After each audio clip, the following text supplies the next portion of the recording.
Welcome to Going In Blind. I'm your host, Zach Tidwell, and my guest today has kind of been all over the place in terms of what she's done and accomplished. So we are going to be going all over the place today as we talk about it all. She's an actress and a filmmaker and also a voice actor. She's a documentarian now and also an author. I'm sure we will dive into that. Her documentary is called Quarantined at Sea, and we'll get into that story today. Her new memoir is called Worst Tits Ever, which is absolutely hilarious. And there's also a darker side to all of this. There's some sexual trauma behind all this that has also inspired her to create the Storytell Initiative and help others who have experienced such traumas, work through their own hard times. So this is going to be a hard hitting episode. Before we get into everything, I do have a couple announcements as usual. If you've been listening for a while, you already know that there's a very powerful story behind this podcast and trying to help others get their stories out there. But if you're new to the show, head over to zachtidwell.com and you can read about that there. You can also reach out to me for speaking engagements there and join the mailing list to get updates about two big projects that I have going on behind the scenes. I believe that is everything that I have for you guys this week. So without any further ado, this is Angela Harger Thompson. Thank you for being here. Thank you so much for having me, Zach. Yeah. So I'm always curious with this, this becoming an actress is obviously that's you have to chase a dream to make any of that happen, take such a big risk and kind of sacrifice so many other potential avenues in life to do that. What was this something that you did in all through middle school and high school and pursued as an adult, or how did all that kind of come to be? Yeah, at the age of 4, my siblings and friends, we made a film on the family video camera called Murder Italian Style.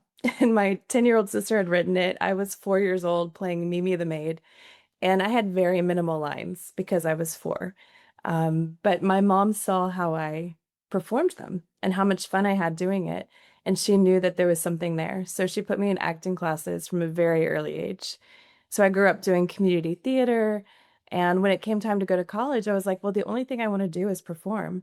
So I did study theater arts and then went from there to the New York Film Academy in Manhattan.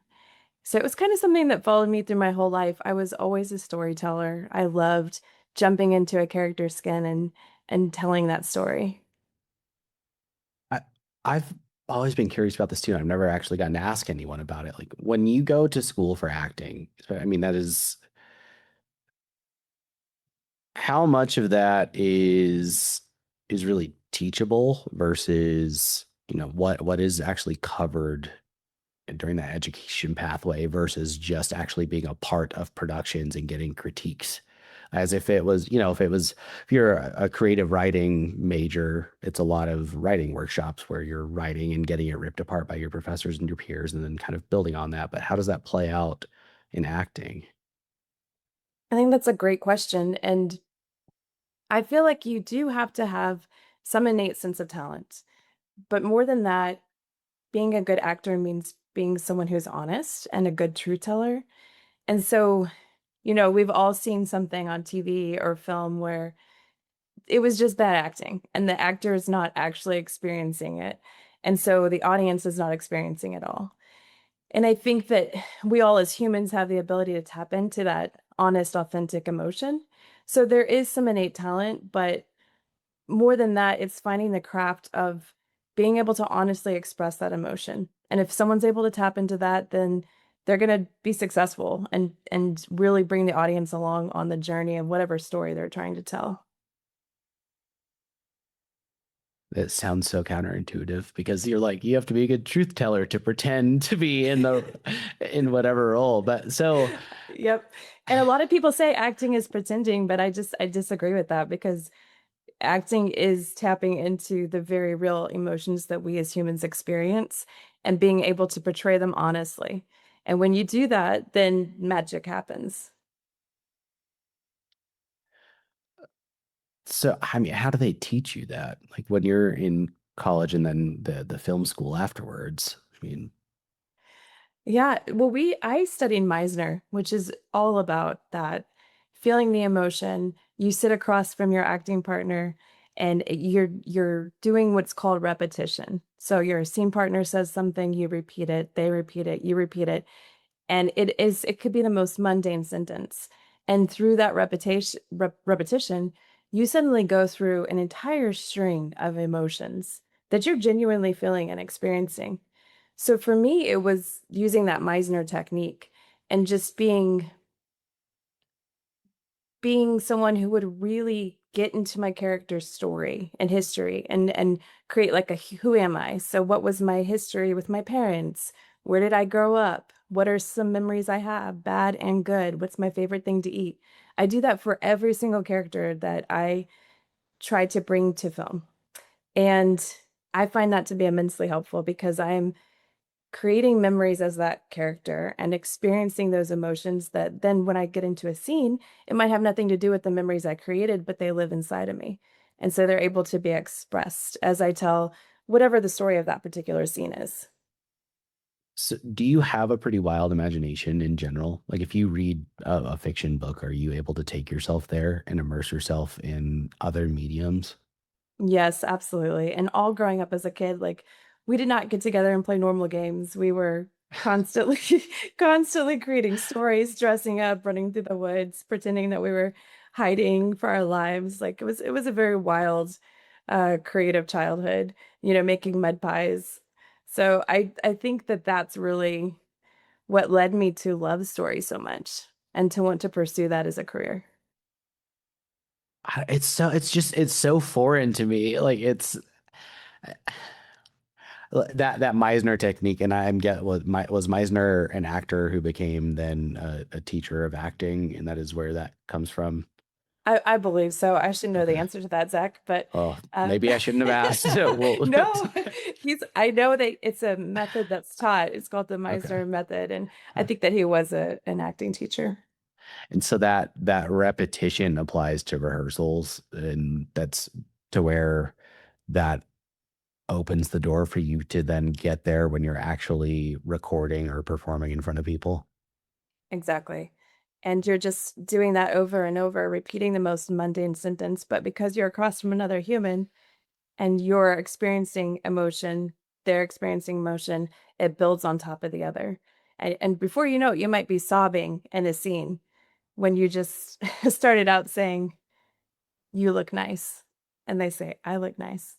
You look nice." And then all of a sudden, one of you is sobbing just because of the journey and the emotions took you on.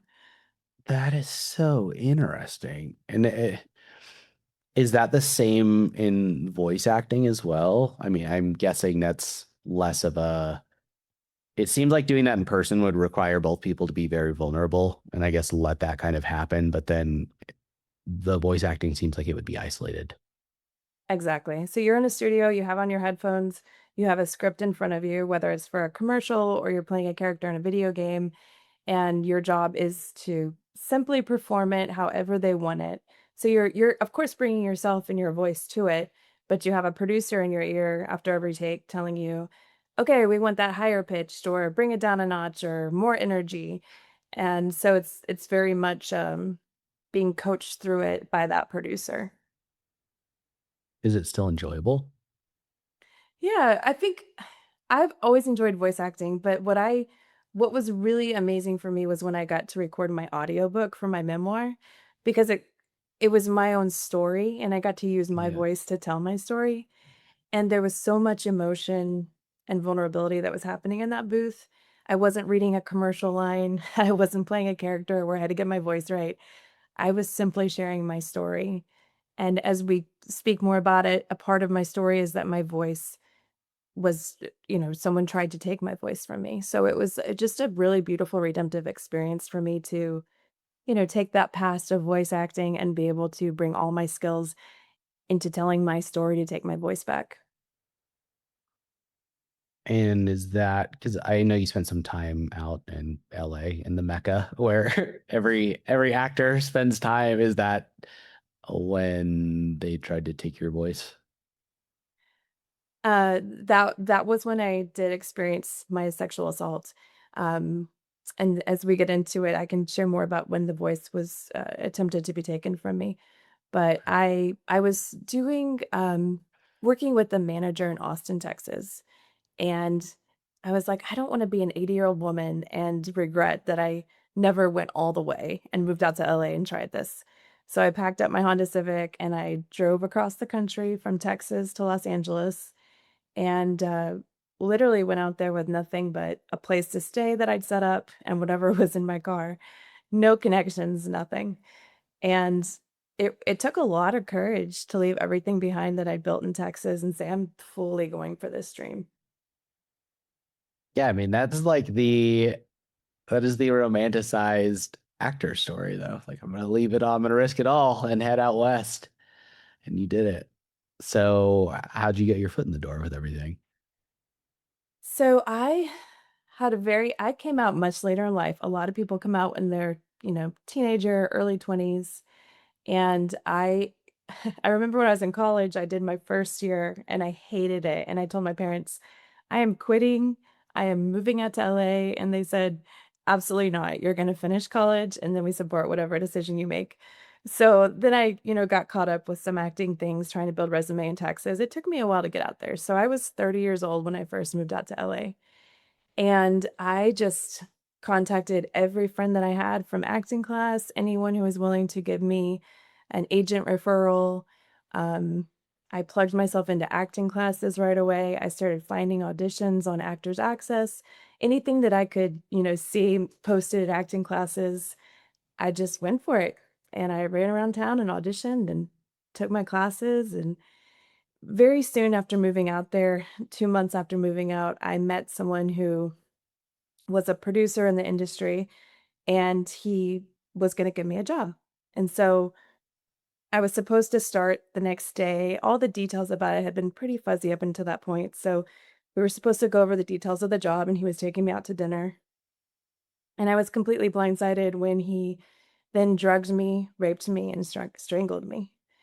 And so I woke up 8 hours later, those 8 hours completely gone from my life forever. I was naked in a bed in a room I didn't recognize next to him. And I quickly scrambled to find my clothes, put them back on.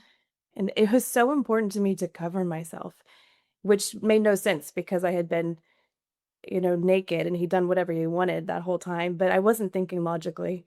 Um, so I woke him up and I demanded answers and I told him to let me go, and the door that I was in was bolted, locked with a key. So he produced the keys, unlocked the door, and I ran out, got in my car, and I called my mom. So that was quite the welcome to Los Angeles. That's so. I don't know that raping someone is like, I, I don't think there's probably not more sinister versus less sinister, but like the locking you into the room with him feels extra sadistic. Like I don't know. He just like when, I mean, obviously he's been being confronted by the fact that he just did that to you and what he just He made it laughs it off seem and or Yes, what. exactly. He made it seem like it was a wild night, that I had gotten completely wasted, um, and he just was laughing about it like it was so funny and pretending that he had cared for me and that because I got drunk, he had taken care of me. I had not been drinking anything near enough to black out for 8 hours. That had never happened in my life before. And he had actually groomed me without me realizing it, by telling me at one of our first meetings before that dinner. He said, a lot of guys out here will drug and rape women. So if you ever get into a scary situation, you call me and I'll come take care of you. And it just built this false sense of trust in this person that, oh, he's one of the good guys. He would take care of me. Like I can work for this person. Did you report him to anyone? I know you told your mom. Yep, so I'm so glad I called her because I could not think logically, and She said, go to the hospital. So I went to the hospital. That's where they saw the strangulation marks, and they said, we need to call the police. So the police came. The hospital sent me to a rape center where they did a rape kit and asked me a ton of questions and gave me a lot of medications. And I walked out of there with, I had been wearing some nice jeans that my mom had given me as a going away gift to LA, and they were now evidence. I had to leave them at the rape center, and they took me to this bin of clothes that they had, and it was like Walmart leggings and a sweatshirt. So I walk out of there with this outfit that is just, I mean, I was in so much shock, nothing made sense. But I go straight from there to the police station where they sat me down and they put me in an interrogation room. And for 6 hours, they sat me, they asked me question after question. Um, there was some difficult situations that happened there as well. They had me call my attacker and they recorded it.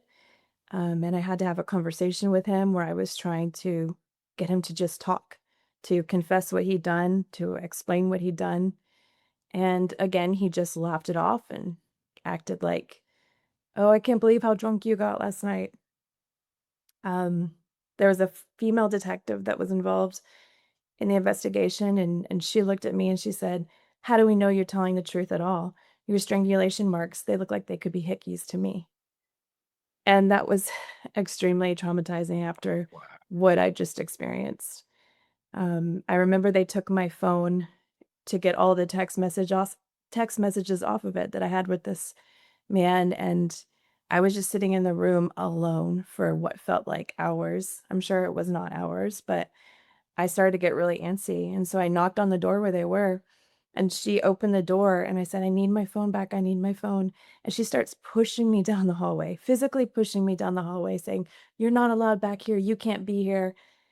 And so the other detectives come out behind her, and I said, "I am not touching her, and she's pushing me, I'm not touching her." And I wanted to make that so clear because she had a gun on her hip, and it looked like there was this altercation that was happening, but it was completely by her own doing. And I understand why women do not often report when something like this happens, because it is so traumatizing to then go and experience what I had to experience at the police station that day. 6 hours of interrogation, smelling like my attacker's cologne, Oh, fuck. giving them every detail I could possibly think of, just in the hopes that he would never do that again to another person.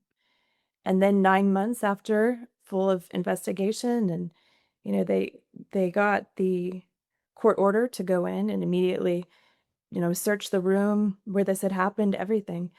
After 9 months, I sit down with the DA and they said, "Rape is a he said, she said, and he said he didn't do it. And you would make a really bad witness because you don't remember anything." So that was very devastating. It just totally blows that back in your face. Mhm. And you would think a fucking another woman would be like, of all people, you're like, thank God there's a female detective here. Like someone's gonna maybe have a little more caring and sensitivity around this. It was so bad that I called and, I said, "I want her taken off my case. I never want to interact with her again." And they respected that. They did that. I think that they had seen what happened and they weren't trying to deny it. My mom flew in the next day and she came and sat down with me across from the male detective that was working on the case, and she said that can never happen again. And I was so grateful to have her there, because I was so vulnerable and in so much shock that I didn't really even know how to stand up for myself. So, he was compassionate and he did take good care of the case, even though ultimately the DA didn't do anything with it to bring me justice. If I get too granular here, tell me to shut up. But like, you commented on the other women not speaking up, not outside of or in the context of. I mean, it sounds like the hospital, the rape center was not. They did their job and then just kind of shove you out the door without any. form of support slash follow on stuff. And then obviously the experience with the police, which, you know, that sounds like that woman was not a good cop. So obviously you hope other people have better experiences in other places. But outside of the just not being supportive at all, really, like just being clinical on both of those fronts, did you feel crazy? Because, you talked about being in shock, but did you feel like, did you question whether things had actually happened or not because of the fact that you didn't remember and the way he reacted and then the way that no one else is really acknowledging the severity of what's happened? No, I didn't question myself because I had deep convictions about not having sex until marriage, so I knew that there wasn't any chance that I had just caved on that, gotten drunk, had this one night stand with this guy like he was claiming. Um, I think the craziness came from the frustration of trying to prove myself and to speak the truth so that there was justice, and not just for me, but for anyone else that he might even think about doing that to. And just getting treated as if either it didn't happen or it wasn't that big of a deal, because it wasn't to other people, even though it was earth-shattering to me in my world. Um, and having to advocate for myself when I was in such a vulnerable and emotional place. But I did, and I'm very grateful for standing up for myself in a lot of situations, because there was a lot of fallout that even happened afterwards. Um, where I would go to a gynecologist and try to get tested, and he would be in the middle of the examination, and he said, "I don't see rape victims. I'm not going to finish this examination." And I'm sitting there on the table with my What? legs spread, and I'm like, "Please, please just help me." Like I had no money to go to anyone else. He was like a state-sponsored gynecologist, and begging him to finish the exam, which he did end up doing, but um, going to the STD center and having to get tested there, and they kept asking me, "How long was it since your last partner?" And I was like, "I did not have a partner. I was raped."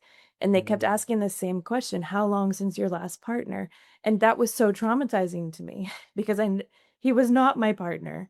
I was there because I had been raped and I needed help, and nobody was listening to me. And finally this one nurse just looked at me and she just gave me a hug.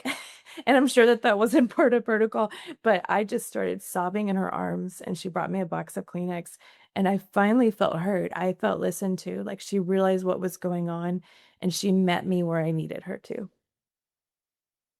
So there was just a lot of stuff that happened afterwards that was re-traumatizing after the trauma, and I had to stand up for myself. I had to advocate. I had to keep moving forward. And that can sometimes make you feel crazy. When you're having to fight for yourself like that. And that's why I asked, like, if there was, and I don't think I asked it very eloquently, but that's you're uh, almost being, I mean, you're definitely being gaslit by him, but then almost everyone else is kind of playing something parallel to that, or at least that it functions that way, where it's like everyone refusing to acknowledge what happened, or even the potential that it may have happened, right? Even like for the officer who sounds like from the start was just like, nope, don't believe you kind of thing. Like that if you get that feedback from so many different places, like it's kind of hard not to have that shake something where you're like, oh, yeah, it seems like it would cause so much unnecessary damage on top of what's already happened. That is very true, Zach, and I feel like being gaslit is the exact way to describe that entire process. And I had to, some days it was all I could do to get out of bed, to feed myself, to take a shower. Um, and then other days I was still dreaming these huge dreams where I'm like, "No, I'm going to be a famous actor. I'm gonna help other women who are in this situation as well." And there were a lot of opportunities, unfortunately, that I had where I was able to meet other women who had just gone through the exact same thing of being drugged and raped. And I was able to lead them to the resources that I had to claw my way to and say, fill out this form, go to this person, go here to this clinic.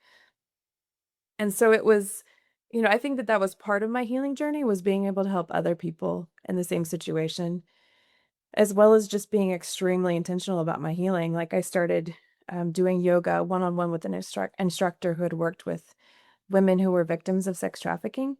And she knew specifically how to help me move my body, especially my hips, to like help me release that trauma.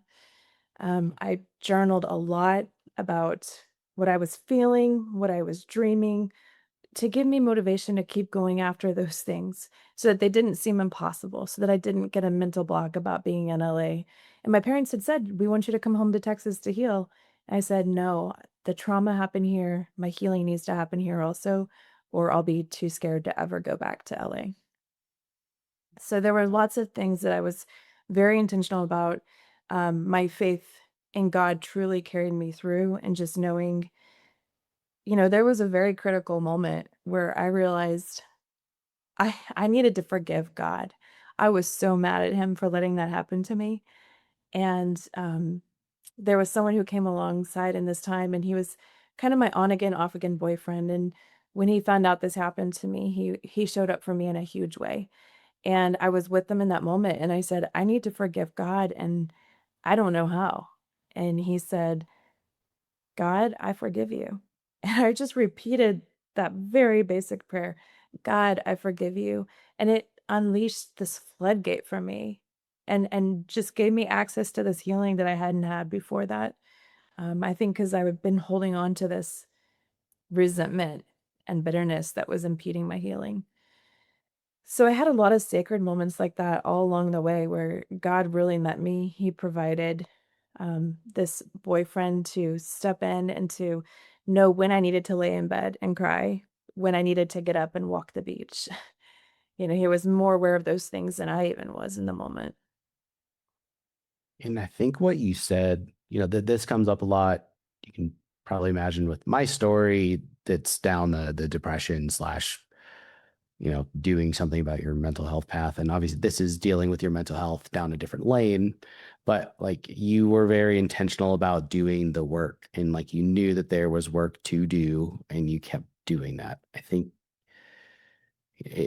can you, obviously everyone's timeline is going to be different, but do you have a recollection of how long it took to get to where you could start forgiving God for that, and start maybe where you start, there is a, even though it's not like a direct line in the sand, there's a turning point in these kinds of things, like you were helping other people and making these other steps. Do you remember how long all that took? Yeah, so that moment where I just realized the need for forgiveness was 9 months after the trauma happened. And I had just met with the DA, and the DA said, rape is a he said, she said, we can't do anything about this. And my boyfriend had taken me out to Catalina Island because it was my birthday weekend. Happy birthday! We're not going to prosecute you, a rapist. Um, and it was exactly what I needed to escape Los Angeles, to get away from the corruption, the memories, the trauma. And Catalina seemed like it was 1,000 miles away, even though it's just off the coast. And we had done this couples massage, and it was really a spiritual experience for me. And it really, that's why, Our Body Holds the Trauma. That's a great book, but it's such a reality. And I needed just to work through things in my body to process certain parts of that trauma. And that massage was very important in doing that. And it was that night that I felt the trauma just escaping my body. And I told him, I said, "I feel the trauma leaving my body." He said, "I can feel it leaving your body and passing through mine." And he just confirmed for me that something was happening on a spiritual and physical level. And then that's when that realization came to me that I needed to forgive God. So that took 9 months of intentional healing. And, even though the state wouldn't prosecute my attacker, they did set me up with the victims compensation program, which allowed me to get a therapist. And I was able Okay. to go to them once a week. And honestly, I could have gone probably 2, 3, 4 times a week. Like I was processing so much.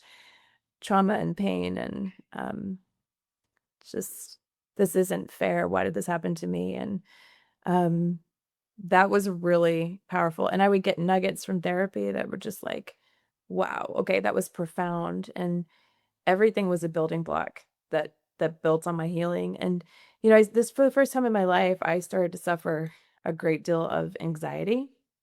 I was working as a bartender, and the way that that manifested for me was like I would feel like I was choking, I'd start gagging, and when it got really bad, I would throw up. So I would get like 10 drink tickets that would print out, and I would get completely overwhelmed with anxiety, go into the back, throw up, wash my hands, come back out, and then start with all these drinks. And it was like, Wow. I feel like it would have taken most people out. Like most people probably would have been like, time out, I can't function, I should go home to my parents. But I was so determined that I wasn't going to let my attacker take any more from me than he'd already taken. And so I pushed through things probably I should not have pushed through on, but I'm just so persistent. So Stubbornness can be good.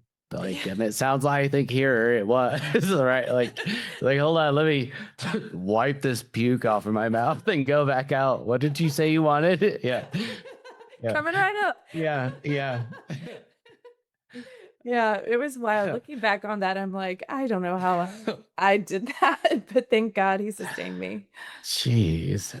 That's just I don't know. I think you said something else too, like that resentment, however appropriate, obviously entirely the fact that you were able to move past that in some capacity, or at least move to a less maybe actively angry mindset is astounding. But that is retaining that I think that leaches you, like, because that is like it I think anger or resentment, and so there's strong negative emotions, do take some tending to sustain, right? Like there is, you are holding on to something, and I do think that that does detract from other things. So it's I just I wanted to ask you about it because I think it's important for other people to hear, because someone listening to this, I'm sure probably more than one person listening to this, has probably experienced some sort of sexual trauma and hasn't, maybe they haven't spoken up about it yet or sought help for it yet, out of whatever, whatever barriers there are for them. So I think that's important for other people to hear, to be able to follow in those footsteps, or at least, you know, extract the lessons that they may from it and apply it to their own lives. But it was, Yeah, go ahead. I had to I had to take care of me in that moment. And I think that I knew on a really core level that if I was angry and bitter towards my attacker, towards God for letting it happen, towards myself for not being able to fight it, because that was something I had to go through as well. I was so mad at myself that I was drugged and taken out so I wasn't able to fight back, which is very unrealistic expectation on my body. But I realized that it would only hurt me. It wasn't going to hurt my attacker if I held on to that. And so I had to process that and really work on not having those emotions. And I didn't grow up with a theology where it was okay to forgive God. Like God is God and he doesn't need forgiving, right? Hmm. That's what I believed. But in that moment when I had that revelation, I need to forgive God for how angry I am at him for letting this happen. It brought so much freedom to me, and I realized, you know what? God is big enough to handle us forgiving him. Even if he didn't really do anything wrong, if we feel that hurt, we feel that anger, he's big enough to have us come to him as his children and say, I forgive you for letting this happen. And I knew that he held my healing. And if I let that anger and resentment be a barrier to coming before him, I wasn't going to have access to the healing that he had for me. Were you still active in your faith that whole time between it happening and, actually being in the heart of the anger and the resentment and processing and everything? I was, and I Okay. think that it did nothing but get stronger as a result of just my complete desperation. And just knowing that I needed something, a power greater than myself to walk that, to walk the pain, to walk the healing. Being farther, you're some years down the road now and on the other side of this, because roughly, like, when did all this take place? This was now 10 years ago. Okay. Obviously, you've taken like big steps to help other women through this. And I'm guessing, given your profession, you've crossed paths with other actresses who have been victimized before. I mean, how big of an issue that's kind of like a stereotype almost, with like the Harvey Weinstein stuff coming out over the past couple of years and during the Me Too movement and all that stuff. Like, I think people are very aware that that is a trope that has played out in that industry and probably in other performative industries. And but like, have you gotten a sense of how big of a problem it is out there? Yeah, I think I was very aware of, for lack of a better word, the casting couch. The idea of going out and being able to um, use that as a means to find success in Hollywood. And I was like, well, I can absolutely avoid that, and I'll get there from talent and sheer determination. What I did not take into account was that this is an epidemic in Hollywood, the drugging and the raping. And my eyes were open to that in a huge way after it happened to me. And then I saw woman after woman after woman sharing their stories and their traumas just in my own circle or in women's groups online on Facebook, and just seeing that it happens all the time in Hollywood.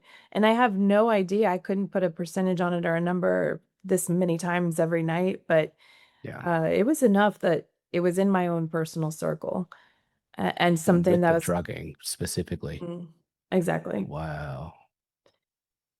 And Okay. I told everyone I knew from then on, it doesn't matter if you're just drinking water, it can still happen. Like, watch your drink anywhere you go.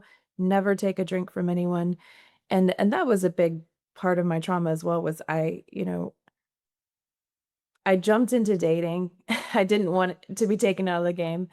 Um, but I didn't trust anyone I was dating. And if they handed me a water, I would take theirs and give them the one they were trying to hand me, Hmm. because I wasn't about to let it happen to me again.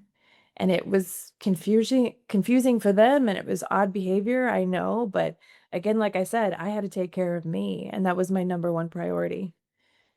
So just to even be able now to maybe not have that on my mind all the time, to not fear it everywhere I go, I can see how much healing has happened for me. Does that bring you some peace? Yeah, it does. Because I think when you're in it, you're not sure if it's ever going to get better. Hmm. Like, you have to believe it or you wouldn't keep going, but you don't have evidence of it getting better. And so to be on the other side and to look back and say, oh, wow, I used to do this, or I used to throw up this many times per day out of anxiety. I used to switch drinks with everybody that I didn't know or trust. And I don't do that anymore. Like, that is pretty powerful to be able to look back and see the healing that you've done, in your journey. Has the anxiety and the choking and the puking gotten better too? Yes, that has gotten better. It still comes up in different times, like as we get into more of the story as it goes. If I'm going through a really, really difficult time, then that's how it will present itself again. But when I stay calm and regulated and grounded, and traumatic things are not happening to me, then no, I don't have to fight with that on a daily basis, thank God. Last question on this, and then we can move along. I promise this is just I haven't I've gotten to like kind of tiptoe around this with some guests before, or I guess I think a guest before, but never, it's a, I don't know, it's a tough subject, and I feel bad asking about it too, because it's, yeah, it's so personal. But the with the you getting the whatever that fund was, or the sponsored treatment with the psychologist, did that only come after they had decided not to prosecute? No, I think that that came as soon as I went and reported it. Then they let me Okay. know about other resources that were available because I was able to start therapy before um, their decision not to prosecute, which was 9 months later after the incident. Okay. That hit me when you said that earlier, and I was like, did they really make you, like, they make people wait for that? Which is just, that'd be bonkers. But I don't know. Is there are there other big things that stand out to you as like a solution to make that process less horrifying even after the trauma has already occurred, for other people going through that, on the, on the side of reporting and trying to get some justice? I did have a vision for a place that would be called the center, where someone who found themselves in that situation could go and everything would be streamlined for them. They would have actually compare compassionate, caring people to help them to say, here's where you go to apply for the Victims Compensation Fund. Here's a list of therapists. You could do STD testing there so that they don't have to go to a sterile clinic. And it might be something that I really try to make happen one day because I saw the need for it and that I had to run all over town, find a million different resources, fight my way into them. And it was so hard and it needs to be simplified and streamlined. And so I do have a vision for that. It's kind of gone lots of different directions in how I've been able to help post the trauma, but that might be something that I still do pursue one day. Okay. So with this, I know you mentioned your yoga instructor had worked with, you said, human trafficking specifically, and I know the Storytell Initiative works with human trafficking victims. What comes next? Is it that, or is it being stranded at sea? Like, what's next? Because the wickets that I have on you are so they're all Everywhere. huge and by all over the place. So now we go to sea, Zach. Okay. And the next chapter of the story. Turn your Um, head to the right, you'll see the beach. Yeah. yes. So the boyfriend that was on again, off again that I had mentioned, he was older than me and he had a lot of life experience. And when I was even thinking about going out to LA, he had taken a trip with me and kind of showed me all the possibilities for making that huge move. And um, we ended up going our separate ways when I did move to LA, but then after the trauma, we reconnected. And he was the one that I mentioned was there with me and Catalina that night for that revelation. I needed to forgive God. So he just showed up for me in really huge ways through that trauma, was kind, was patient, was there for me. And then he ended up getting a sailboat and going and sailing all around the Caribbean. And I kind of took that as okay, this is, I don't think that he's my forever, so I'm going to move forward in my healing and my career, all these things. And so for a period of about 2 years, he would send me pictures of these beautiful, pristine beaches and say, come visit Nellie and me. And I was like, no, I'm not going to open up this can of worms. I'm going to stay strong. And I did for 2 years until he came into LA. We reconnected. He invited me to go on his boat with him to the San Blas Islands that are right there in Panama. Was he And wearing wooden beads and linen pants? This is like what I'm basically, picturing. exactly, he This was. beautiful hair flowing in the wind. Yeah. Well, he didn't have hair, but other than that, he was like full on sailor at this point. Okay. And so I was like, okay, this is beautiful. I never experienced anything like these islands. There were some of them like nobody lived on them, and we just had free reign of the whole island. And we of course instantly reconnected. And on that trip, he said, I'm about to sail around the world, and I'd love for you to go with me from the passage for the part that's from Panama to the Marquesas, which is a quarter of the way around the globe. And I was just like, "Are you crazy? I'm not a sailor." Like, that is such a huge thing. I don't know why I would do that. But I told him that I would think about it. So I go back to LA and, he was constantly like, we'll have a great time. You'll get to sail with this crew across the ocean. When will you ever get this experience again? And, I didn't want to leave LA and miss whatever audition opportunities that I might have come up. So then he said, okay, I'll buy you a nice camera and you can make a documentary about it. And that's when Mhm. he had my attention. And I said, "Okay, when do we leave?" So I get a black magic camera and 6 different kinds of lenses.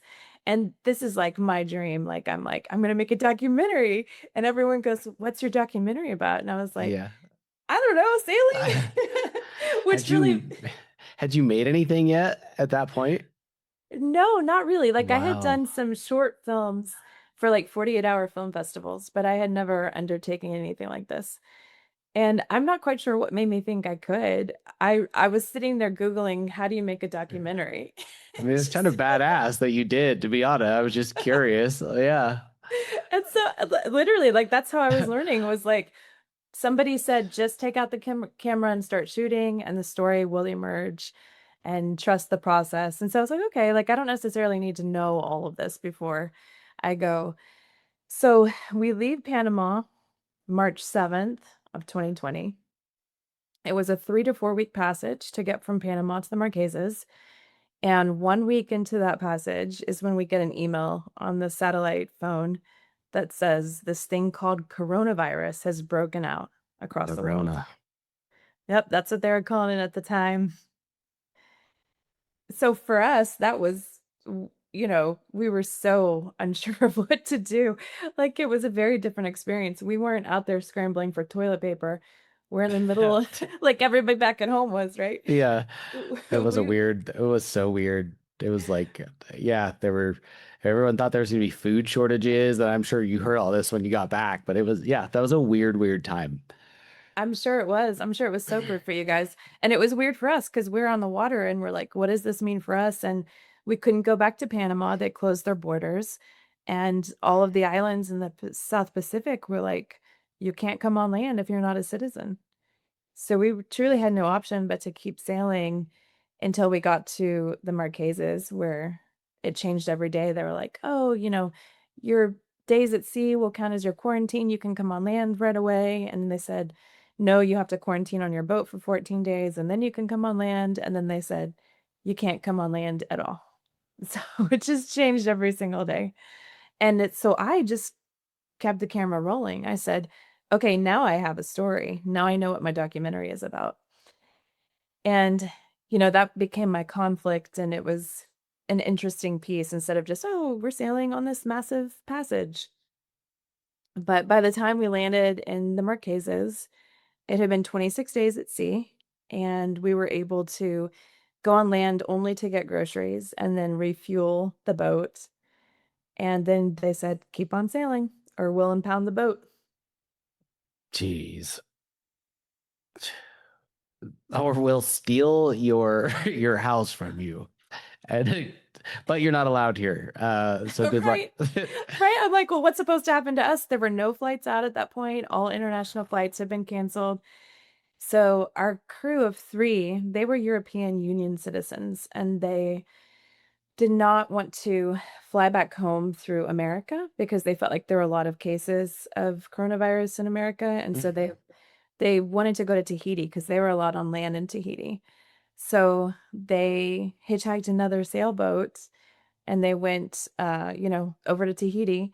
And then my boyfriend and I, we had to sail just the 2 of us up to Hawaii, which was What? 16 days of constant. He would sleep, I would watch, I would sleep, he would watch. I mean, you have to keep a constant watch. So Jeez. it was exhausting. That is so fucked that the crew just left you. That is so messed up. You know what? Oh, It had gotten pretty tense, honestly. And there was a lot of crew dynamics, different people from different walks of life, different spiritualities, and we're put on this 47-foot sailboat. So you're just forced to tiny. dance around each other, coexist. Um, there was a lot of passive aggressiveness towards me, I felt from the first mate. And I think that we were all in such a pressure cooker. Like once we found out about COVID or coronavirus, which is of course COVID, we didn't know what to do, and there was a lot of fear and anxiety that just was weighing down on us, and then that made all of our relationships and the tension increase so much more. Yeah, and that was the only outlet you had for all the uncertainty was each other. And Mhm. huh, okay, So I maybe think that was they good. Yeah, I think the boat felt a lot bigger once they left, and I think they felt they had more freedom, um, to pursue whatever was best for them to get back to their countries. And then for us, the best thing for us was to get back to America. So we decided to set sail, and it was 16 days of going through, we passed the equator, and then the intertropical convergence zone is what's 5 to 6 degrees north of the equator. And it is, in Castaway, the storm scene, when the Yeah. plane crashes and he's in that life raft. Those are the storms that we had to go through. Like his island was like right by where we were passing through. And there were several moments where, you know, I'm just watching this lightning storm above us, knowing that we are the tallest thing in the ocean and we could get hit at any moment. At one point, the boat was completely sideways. And I looked out the kitchen windows and I just saw water. And that was like all you could do to hold on and to not be tossed completely over to the side of the boat. And he looked out and he saw that our life raft that had been tied to, the side of the boat was submerged in the water as well. So Oh God. there were terrifying moments like that. It's so unappealing to me. Like it's I don't know. It's yeah, like it gets romanticized in movies too, where it's like, man, that looks there's something just so free about that. But that I've also seen, I think it's The Perfect Storm with old Marky Mark, and like I don't know. I no, thank you. And I did a little ship time in the Marines, but you're on a mini aircraft carrier, essentially, is what it was on. So it's the shit, even those, I mean, there's an incredible amount of rocking that goes on with those when they're in the middle of a storm, but it's not the boat isn't tipping. And there's also 1,000 other people with you, not one. Uh just no thank you. So Yeah. And, I didn't really sign up for that, honestly. Like, the passage was supposed to be just this happy-go-lucky, now I'm gonna film it, I'm gonna make this documentary, and it was good weather, it was not quite like, when you have to go into the North Pacific, that's a much more dangerous passage due Mhm. to the weather, due to the fact that there's no hurricane season, it can be a hurricane at any point. Um, and I think that I found that, like, when you have to do something to survive, you just figure it out. Like, I literally had no idea how to sail, and I basically watched the crew and my boyfriend do it from Panama to the Marquesas. And then once they left, I had to step up. I had to actually pull my weight and know what to do so that he could even get any sleep. So I think it was like, it's not something that I chose, but it happened out of necessity. Like, we had to get home. And so I was able to find that resilience or strength or whatever word you might use to be able to get through it. Yeah. How tense was it between you two with that? Now you're sleep deprived and it's been, there's a lot going on, but it sounds like you guys, on and off relationships tend to have their own inherent ups and downs that are leading to the on and off. So what was that Mhm. like? You know, it was at first great question. At first we were pretty relieved to have the boat to ourselves, after the tension of the whole world conflict.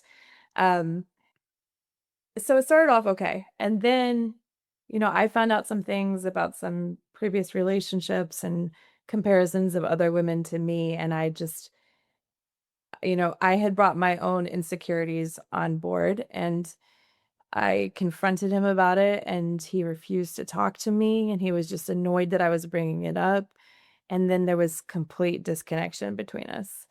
And at one point, I was like, "I have to get off this boat," but I was literally 1,000 miles from land, and there was nothing that was gonna get me off that boat. no helicopter, anything could have even reached me.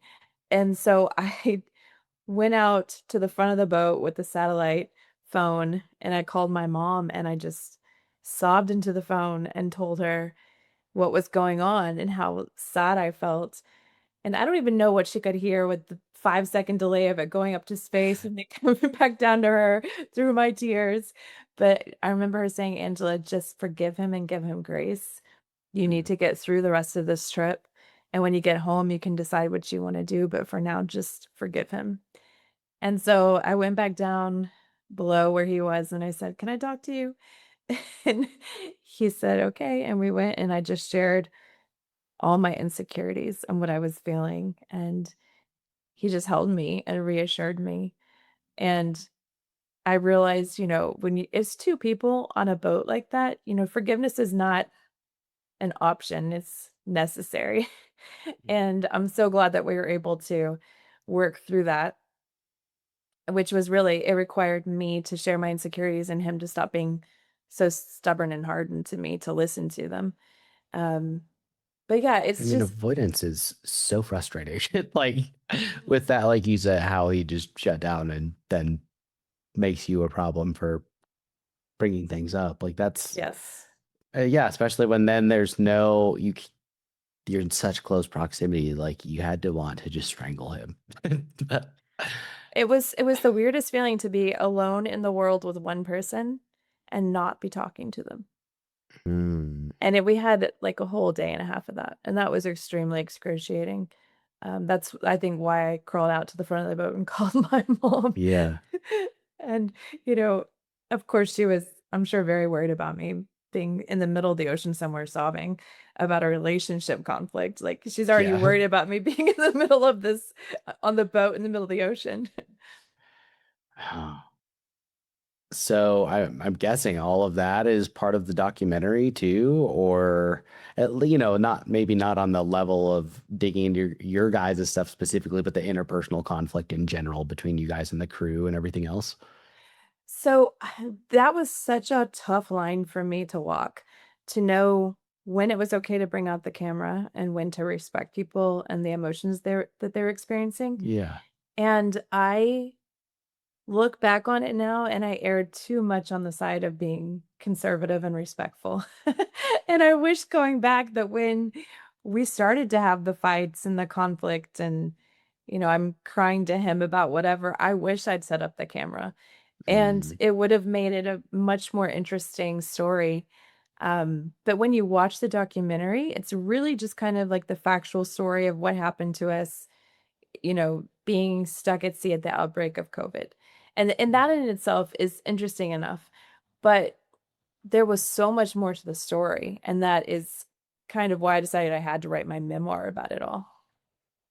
yeah. I think with a medium like that, you made the right call of erring on the side of caution. Like, yeah, it's gonna be less enticing to people probably as they watch it because there's not so much drama, but given what the 30 45 minutes whatever it is that I've known you, like I feel like had you not done that and it was a little more there's a little more spice to it, but like you'd probably feel bad about it. And it definitely setting up the camera would at the very least have removed you from actually like fully experiencing all of those things.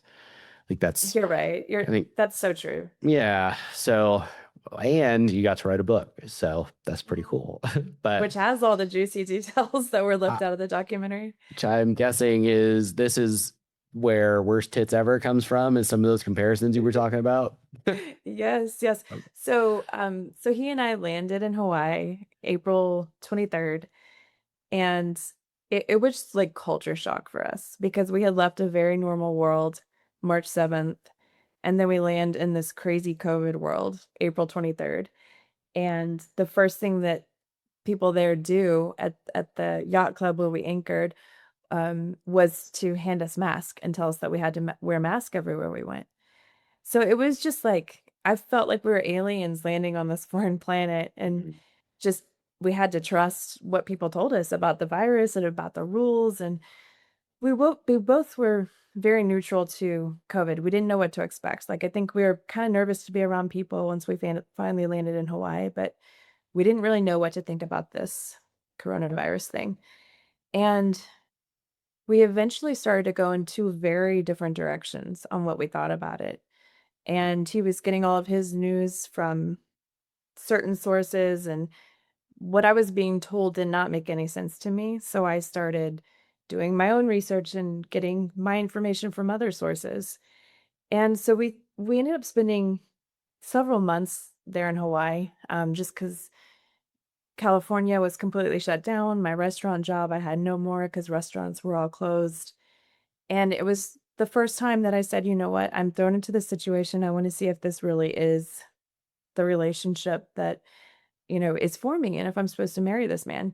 So I decided to stay in Hawaii with him. We got off the boat, we rented a house, and it was it became very full of conflict, our time there in Hawaii, especially as we started to believe different things about the virus, which um was very interesting because for the first time, I think in our history, like what you believe was represented on your face in the form Mm, of the mask, yeah. And I couldn't understand why we were fighting so much. And I was like, we've always disagreed on politics to a certain extent and how we see the world, but you're always trying to reassure me that it's not really that different and that we have more in common than not. And he was no longer trying to reassure me of that. And it felt like he was starting arguments with me and then refusing to finish them. And there was more of that avoidance like you were talking about. And I was just so confused. I was so confused and I found myself waking up every day anxious and depressed. And I remember talking to my therapist and like on a, teletherapy session, and she just said to me, because I felt guilty. I'm like, I'm in Hawaii, I'm in paradise, and I am so anxious and depressed. And she said, paradise is not a location, Angela. That gave me so much freedom to feel what I was feeling and to know Yeah. it's okay that I'm struggling with my mental health in a very real way right now. Just because I'm living in Hawaii and it's beautiful doesn't mean that I'm immune to that. Um, so there were lots of signs that I should have left, but I think that at that point I was very codependent. Um, he had helped me through my sexual trauma back in LA. He had been there with me on the ocean and, this universal trauma of COVID and what is it and how are we going to survive this? And I just felt incredibly bonded to him, which is probably a trauma bond. Um, so Sounds like maybe, yeah. What? yes, but I didn't realize that until later when I had the hindsight. And it felt too painful to think of leaving him, even though it just got worse and worse every day. And finally, we just had a conflict over a mask. We had been at Pearl Harbor, and someone came up to me when we were outside and they told me that I had to wear a mask. And I said, oh, I looked up the rules before I came, and I'll totally wear a mask when I go inside, but I'm not going to wear one outside. And this was not just me trying to stand up for a principle, it was also that it triggered that anxiety that I had that we talked about earlier, where I would, if I wore a mask, I would start to gag and sometimes even throw up because I was feeling suffocated. I was feeling constrained, and it wasn't okay on my body because of the prior trauma that I had been through. So I would have to wear it in a very specific way where it was not blocking my nose. I could still breathe. Um, so she insisted that I put the mask on, and I did. And he stopped making eye contact with me after that. Like he wouldn't After even you put talk it to me. on? After I'd pushed back with her Oh, that I didn't, it didn't say in the rules mm, that I had to, and I would wear it when I was inside. And she said, yeah. no, you have to wear it right now, and Mm. I'm not moving until you put it on. And so I did. Also, I put it on, but he still wasn't happy because I had pushed back. fuck you, Karen. Like, sorry, look, eat a dick. We knew by that point that UV light killed the virus. Like, what are we doing? I know, Go fuck yourself. right? Yeah.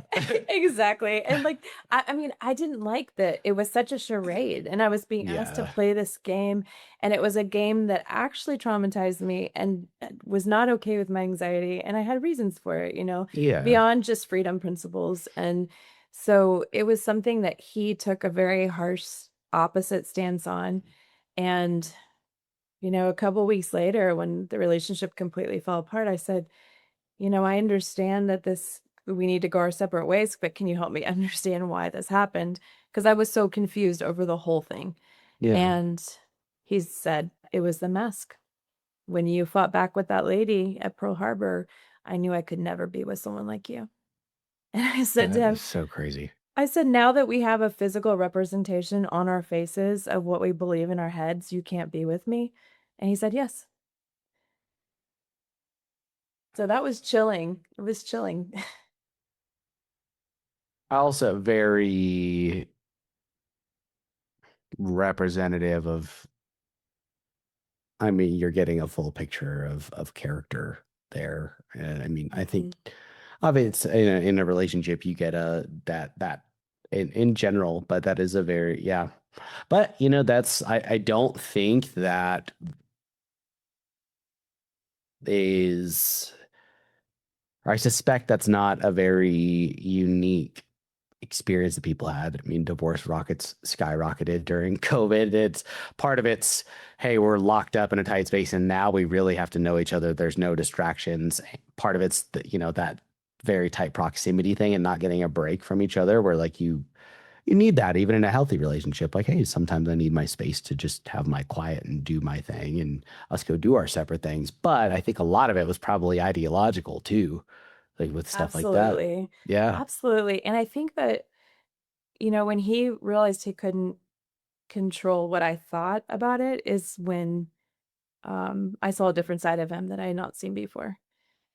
And so things got pretty volatile, and I ended up leaving Hawaii with he'd given me a computer to edit the documentary on. He'd obviously bought me the camera to do so. And he told me at one point that he didn't want me to take any of those things, and then we had another conversation. He told me I could take them. So I left Hawaii and just had so much relief when the plane took off the runway, honestly. Like, I just was like, "Okay, I should have done this a long time ago," and I was too scared to, and now I feel the freedom of this choice and walking away from the situation. And about a week into being back in LA, CNN had run a piece, or New York Times, I think, about the QAnon cult. And so my ex decided that I was part of the QAnon cult.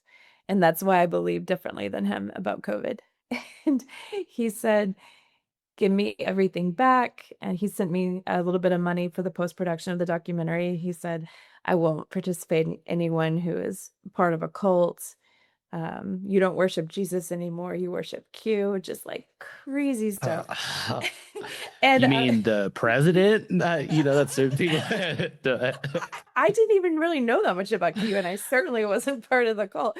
But I think it was just like, you think differently, and I can't make you think how I feel. And now I've found a way to identify you and to justify my treatment of you, is kind of what it felt like. Yeah, that's absolutely just fair, trying to rationalize it. Yeah.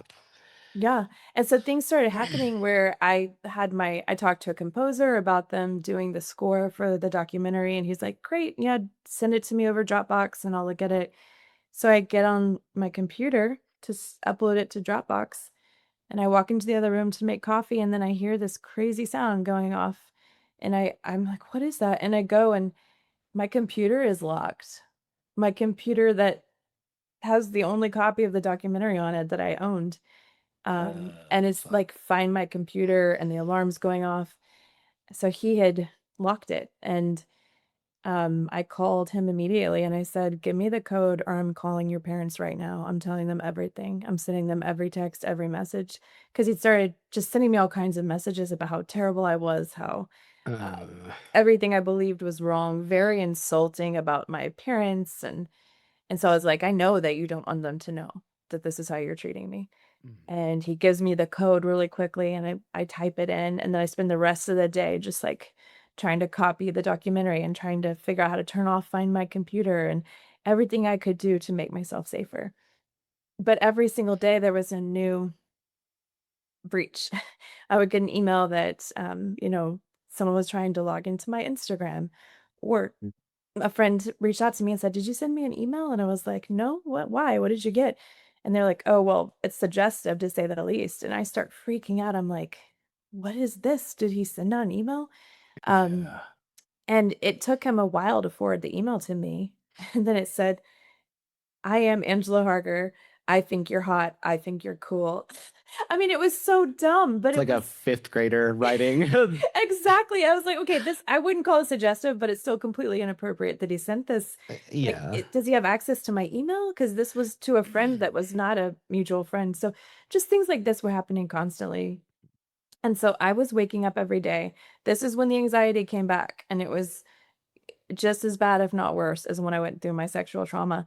But had so much anxiety, and every day it was like waking up, figuring out what had happened, what I needed to fix, what I needed to protect. And so I really felt convicted by God to, before I opened my phone, to open my Bible. And one day I read Psalm 37, and it's all about, "You have victory over your enemy. They will fall on their own sword. The righteous will have a happy ending." I'm just like, okay, Lord, I'm going to believe these words, even though this is such a stressful thing. And I open up my email, and there's an email from his attorney saying that I stole a computer, I stole a camera, I had no rights whatsoever to the documentary, and I couldn't distribute it.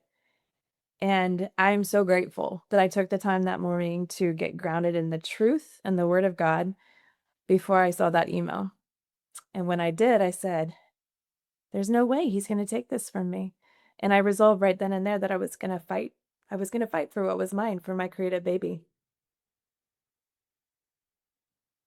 So I'm curious. I'm agnostic. Like I'm open to the idea of there being something bigger out there. And I think I feel probably that the universe itself is that thing as opposed to I don't know. I guess I'm not in a particular religion, so I'm curious with this. Like when you go to the scripture like that, I mean, did you like you just happened to be like one of the things that you just opened up to and read that day? And then is there a feeling that comes with that, or is this a retrospective? There was an instant feeling. So, Really? so in my faith, I believe that it's not just ancient text, but that the word is the living, breathing word of God. So it's able to speak to us in our current circumstance and situation, even to the point where I opened up my Bible and it fell on Psalm 37. And Hmm. those were the exact words that I needed. And like you asked about a feeling, the feeling was like I had been in this desert, and all of a sudden I found this well of water, and I was completely refreshed. And I was like, okay, this is the truth, no matter how it feels, no matter if it feels like I'm being terrorized and he's winning. This is the truth of what you say about Mhm. my enemies and how you will protect me through this.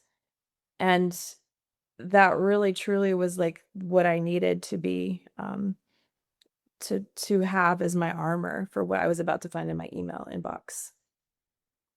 Yeah, it's so interesting. And I know you said you were going to call him, my ex or refer to him that way. I'm gonna move forward referring to him as Fabio because I have the wooden beads and the linen pants and beautiful hair in my head, and I'm sticking to it. But with I'm curious, and I was curious with several of the things that you said along the timeline. From I guess on one hand, the fact that he's just able to live on a sailboat and sail around the world and do all these things, like, and then baby sounds like he's got some money. Like, did he have a job or was he just a well-off dude? What was, and if that's too identifying, obviously don't tell me, but Yeah, no, what was the dynamic? he was very wealthy, and he'd been very successful in businesses, and his last one he had sold, bought the sailboat, sailed off into the sunset. Oh, okay. And so I think that that was a huge part of that codependency that I was experiencing. I lost my job and everything because of COVID, and I had to go on to unemployment like most of people during that time. Yeah. And he was really providing for me financially. And so it wasn't just like that emotional connection, but it was, if I leave you, what's even going to happen to me? Like, I don't know. Um, I knew I Yeah. couldn't go back to my former life in LA. It just didn't exist anymore. And I think that that was a lot of my fear. And I think just to anyone who's listening who might find themselves in a, I'll just say toxic relationship, um, if you're feeling like you need to leave, leave. And I promise you will find a way. I promise you it will work out. Even if you can't see it when you're in it, like the way will unfold in front of you. And I can't speak that enough. I feel like I hope when people read my book that that's what they can take away, to have the courage to step outside of that kind of relationship and know that it will work out for them. Was he, because feel like when there's controlling behavior like there's on the back end, there was probably controlling behavior in the relationship too, whether it was overt or not. Like, was he reminding you that there's no life to go back to in LA and like constant, because, you mentioned he kept bugging you to come along. Was it that same kind of dynamic, or was this out of character for him to then act the way he was acting after you broke it off? I think I knew one side of him before um, Hawaii. And because I wasn't playing along or believing the things that he wanted me to, then I got to know a different side of him that had always existed, but I'd never been shown. Okay. And there were certainly, red flags that I could have paid attention to and listened to in terms of, whenever we would break up and I would walk away, I would always get a lot of texts and emails that were really guilting me and telling me how much I'd hurt him and, why couldn't I let things go or we needed to be together. And it was just, like 50 messages when I wake up the Mm, next morning. So there were things that were like, okay, this doesn't seem healthy. This isn't quite normal. But I would always forget them and forgive. And, after a couple of months or a year or whatnot, then I would get back together with him. And I think yeah. he provided for me a sense of a bigger life than I had known on my own, and adventure and escape. And it was something that I really was craving at that point in LA when he invited me to go on the passage. I think I was so worn out from just trying to survive and all the hard work of healing that when I got handed this invitation for adventure, I said yes and, wanted to take this journey. So I think that's kind of what led me into that situation. And at the Yeah. time, who I was before all of this, um, I was really kind of sitting around LA waiting for someone to give me an opportunity. And not to say I wasn't working really hard and doing the auditions and doing the acting classes, but I was waiting for some audition to be my big break, for some casting director to say, okay, you're in the club now. And after this whole experience and having to come out of this struggle with my ex and to be able to create my documentary and then my book, I became very empowered to create my own opportunities and to not sit around and wait for someone to hand it to me. So that was one of the really good things that didn't end up coming from this struggle. Yeah. And you've almost been able to step outside that, that dynamic that is in Hollywood where it's you're always like appealing to someone so that you get accepted. Like it's the audition and that, hoping you're saying the right things when it's not an audition and all that. Like you've almost sidestepped that by taking your own path to these things, which is cool. Which it sounds like, I mean, you're still in the industry, right? Mhm. Okay. But Yes, but just in such a more empowered way and yeah. realizing that I don't have to sit around and wait for opportunities. I can create them and invite others into them. So it's a complete 180 shift for me. Yeah. I mean, and you don't have to like go way into detail on it, but how did you end up? Obviously, you won the argument between him and you over and the getting the lawyer involved with the documentary because the documentary's out there. I mean, how'd that play out? And yeah, Yeah. what brought us So here? so I had to hire my dad is an attorney. So I immediately Mm, forwarded this email over to him. And I called my parents and I said, "Look, I don't expect your help financially, but do I have your emotional support to fight this and to fight for my creative baby?" And they said, "Absolutely, we don't think you should hand this over to him." So that began a long journey, a very long and expensive legal dispute where I had to hire an intellectual property attorney. He filed the copyright for my documentary. He did the response letter back to my ex's attorney and basically just gathered all the facts. My ex was claiming that I was a work for hire that was brought onto the boat to film a home video that he wanted to show his family and friends. So, which couldn't have been further from the truth. So I had to send every text message that showed the romantic nature of our relationship. I made a 10-minute clip from my documentary footage that showed all the lovey-dovey parts, and that just proved that our relationship was romantic and had never been a yeah. work for hire situation. Um, any email where he talked about giving me the camera, I had to send everything to my attorneys. One of them being my dad. So that was pretty embarrassing because he's now got a front row seat to my romantic relationship. Yeah.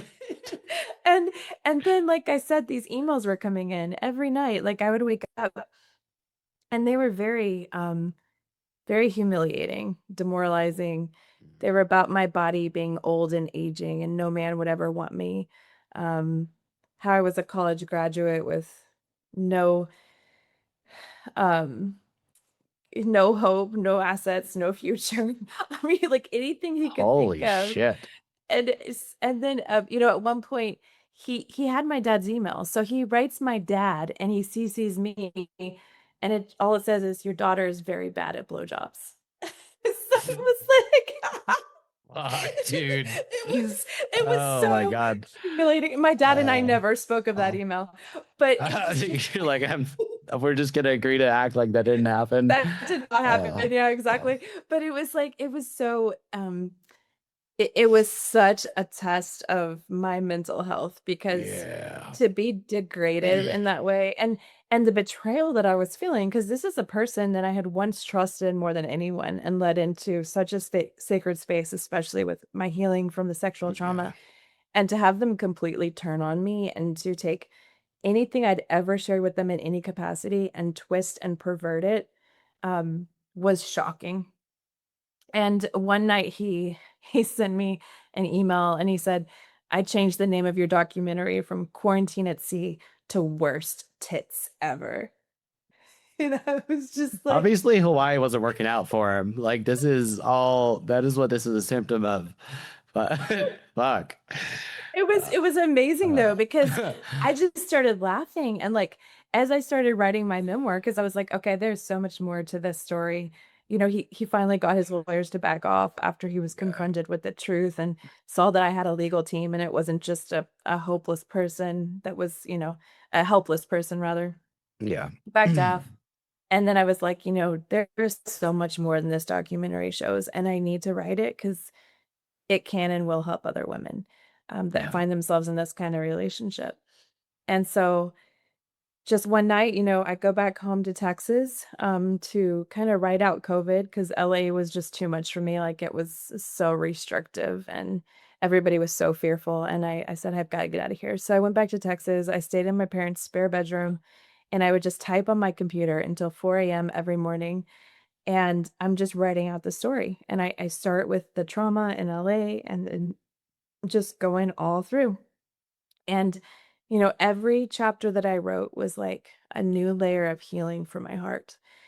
And I honestly didn't even know exactly what it was, if I was going to be able to publish it, if I was writing it just for me or what the purpose was, but I knew I was supposed to do it. And I remember even one night not wanting to go work on it. And I just like this image of the cover flashed into my mind. And it was a picture that I'd taken of myself on the boat when we were anchored in the Marquesas And I just saw the cover and I was like, Mm. okay, I'm supposed to keep going. I've got to keep working on this. So during one of those 4 a.m. writing sessions, it suddenly just hit me like a light bulb. And I was like, oh, Worst Tits Ever. That's the name of the memoir. So I was so proud of it. And just, of course, I got all kinds of reactions from people. Men especially would be like, "Do you think you have the worst hits ever?" And I'd be like, "No, it's what my ex said, and I'm taking back my power." Yeah. So for me, it was hilarious, but a lot of agents that I submitted it to were very uncomfortable with it. No, it's great. I mean, that's when I talked with your people and they included that. I was like, because that just speaks to your sense of humor. And I was like, I was already interested just from the story, but like seeing the sense of humor, I was like, I have to talk to her. So just it's awesome. But Yeah, yeah, and fuck it took him and Karen.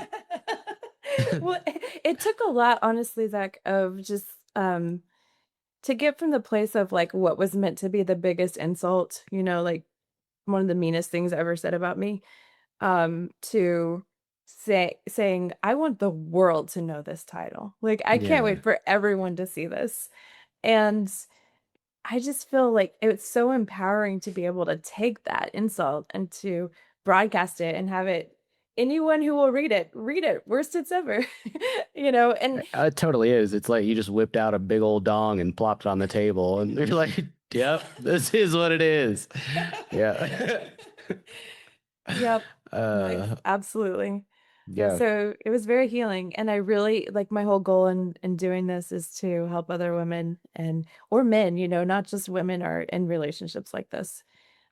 So I really hope that it will be inspirational and help other the readers to find their own courage to step into a better situation for themselves. Well, I mean, that's really all. That's the best thing you can do with any experience like that. I mean, you're doing it obviously with your sexual trauma, but doing it there too, like finding a way to where you've not only come to terms with it, but you're able to then kind of roll that momentum into something that pays it forward for someone else. I mean, Yeah. what more positive thing is there to do with that? It's awesome. It's very, very admirable.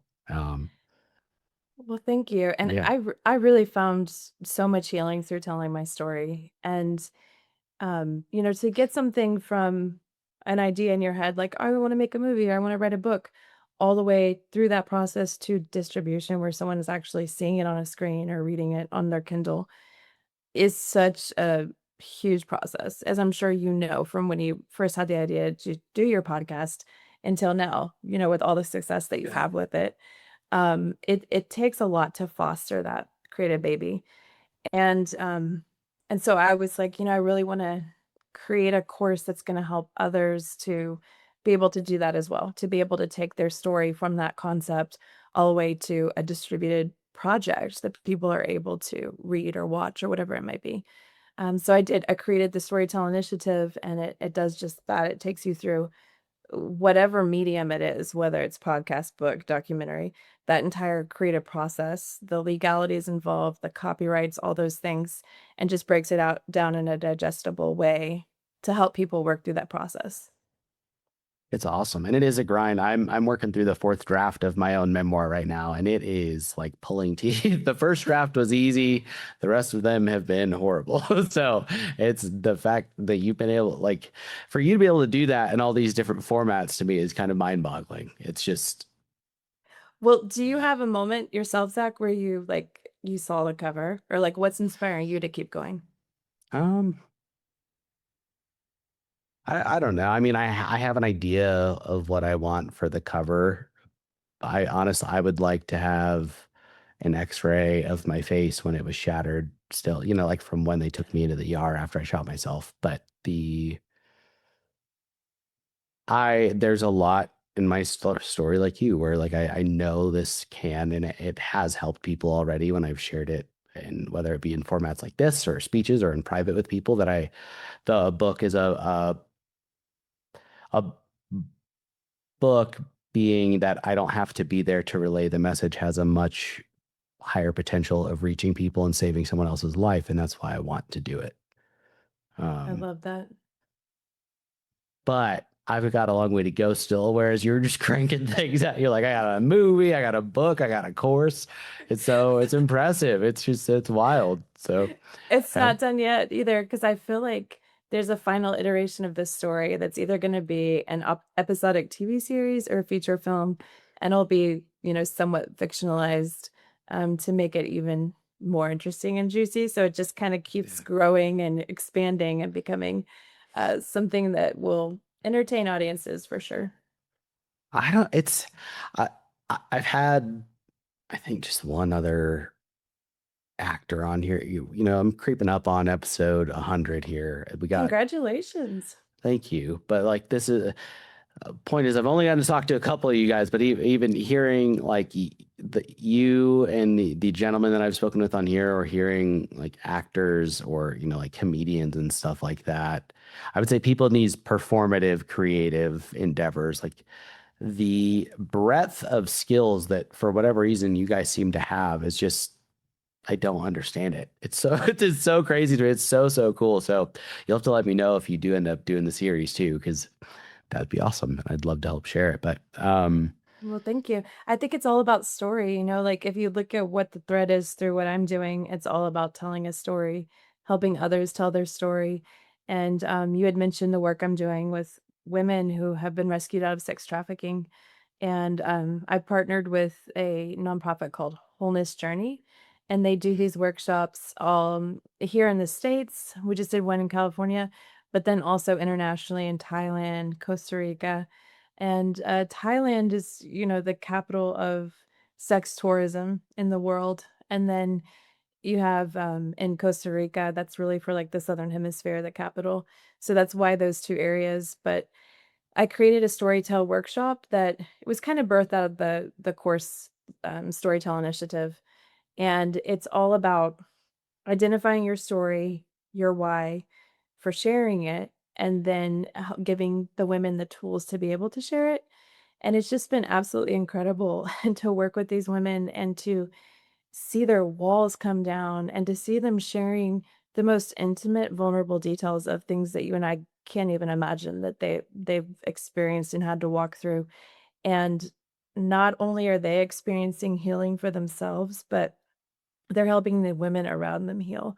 And yeah. they'll all end up just in a circle hugging each other. Walls come down where they might have been having conflict in their community or mistrust issues. Like by process of telling their stories, they're able to connect in the most beautiful ways. Yeah. Well, and like, again, the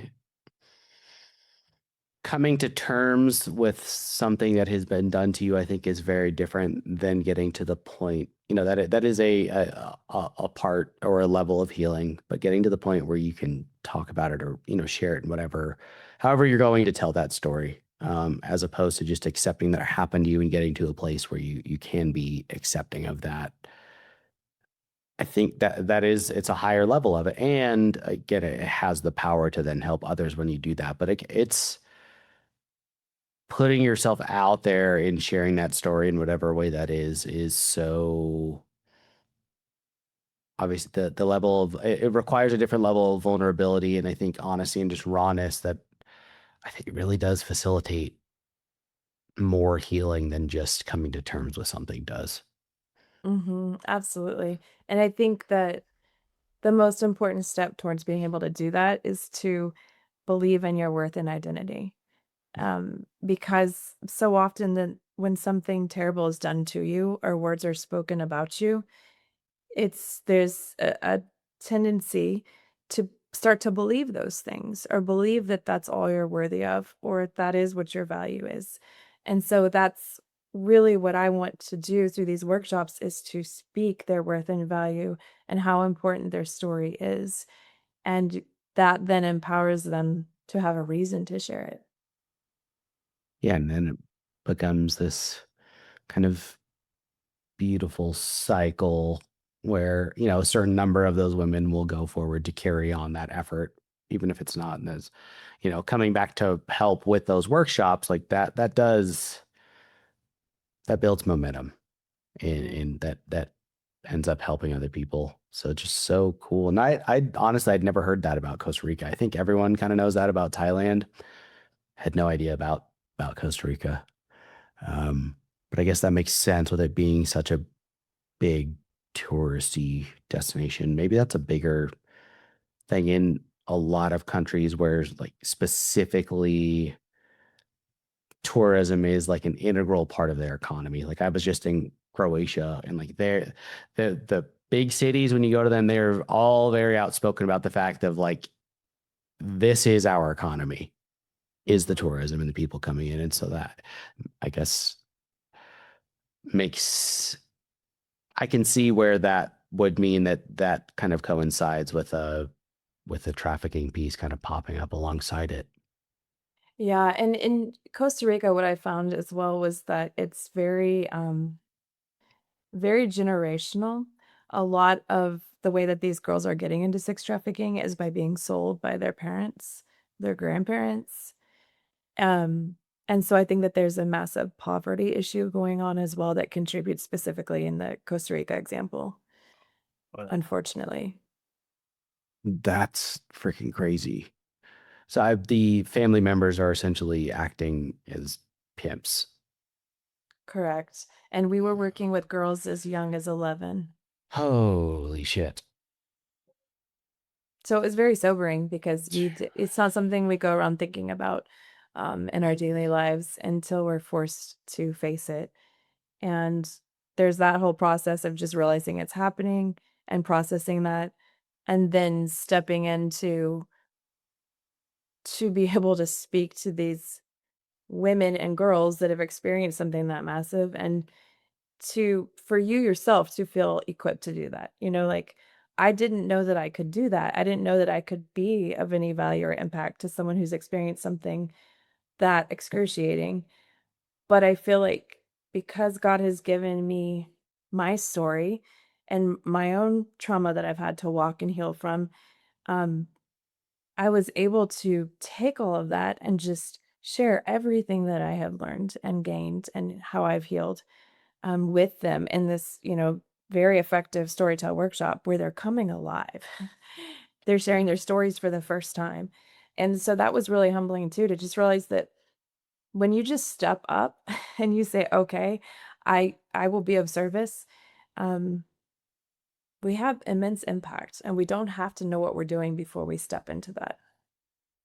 Yeah. A lot of that, some of that's leading by example. You being vulnerable with your story opens the door for them to do that. It's also, then they know, okay, she's been through this. That has a lot of power and just, I mean, are you guys like wholeness journey? Do they have clinicians that are a part of this too?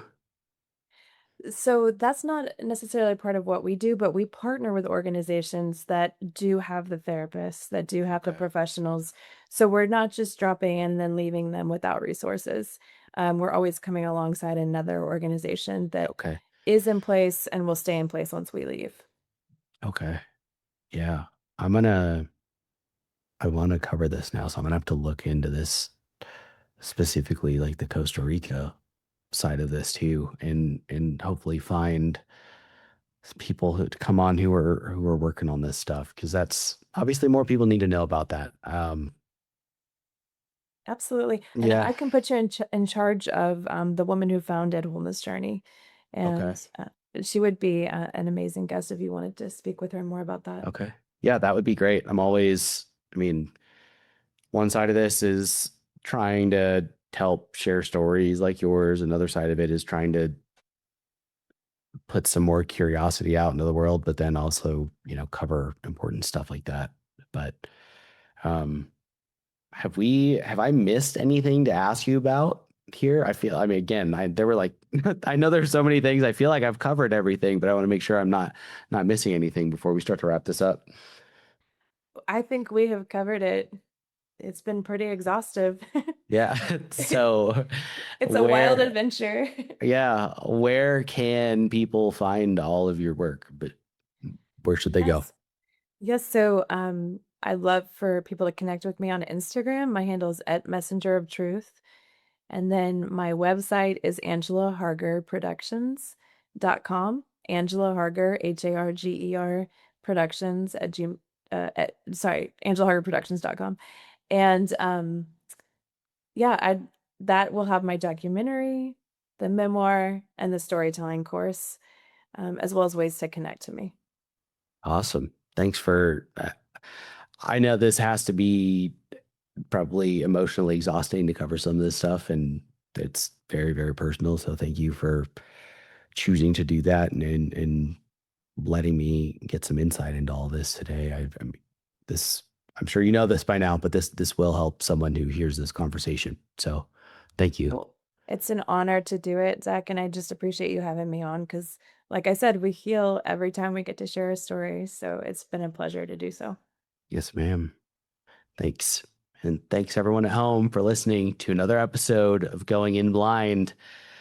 Please, please, if you need help, go reach out to someone. Obviously, it doesn't have to always be a professional. It can be someone that you trust, or it can be someone who's been through something that you've gone through, like Angela, who can help connect you with some resources that may get you set off in the right direction.